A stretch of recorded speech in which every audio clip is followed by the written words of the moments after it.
Back to this chart from the Smithsonian Institution.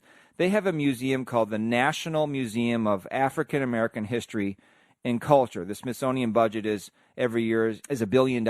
It's taxpayer funded. And $32 million of that billion is for the National Museum of African American History and Culture. The Smithsonian is the largest museum center and research center in the world. There's 19 museums and galleries like the Air and Space Museums, the National Zoo, other research facilities. This is a major organization in America. And they have this page, as I was mentioning, on their website titled Whiteness. That's literally what the title of the page is. And they said in that column, they say, since yesterday, this is last week, certain content, which is this chart we're going to get into, in the Talking About Race portal has been the subject of questions that we have taken seriously. We have listened to public sentiment, and we have removed a chart that does not contribute to the productive discussion we had intended. Now, you wonder why they changed their mind. This chart apparently had been on there for some time. And until it was questioned, it was seen as part of their portal on Whiteness. But anyway, the chart is still pretty widely available online, and you can look at it at our website, thechristianworldview.org. And it says in this chart on the aspects and assumptions of whiteness in the United States, white-dominated culture, or whiteness, refers to the ways white people and their traditions, attitudes, and ways of life have been normalized over time and are now considered standard practices in the United States.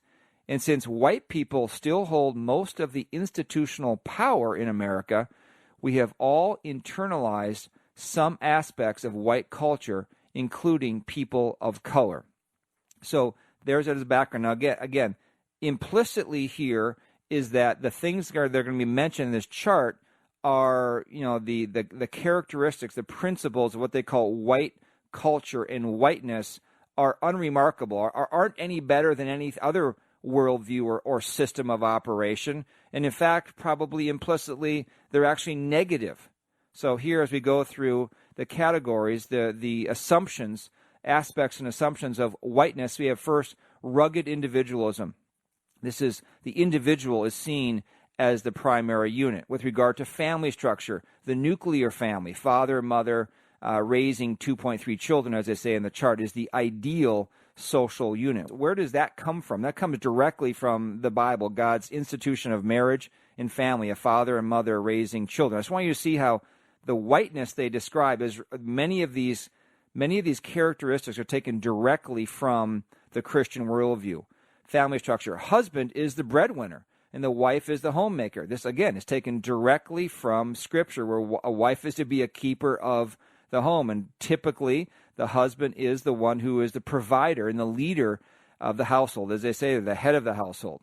Again, implicitly negative, questioning whether the whiteness and white culture, this is not a good thing. This is unremarkable. Not something to be try to attain to, but something to be dismantled.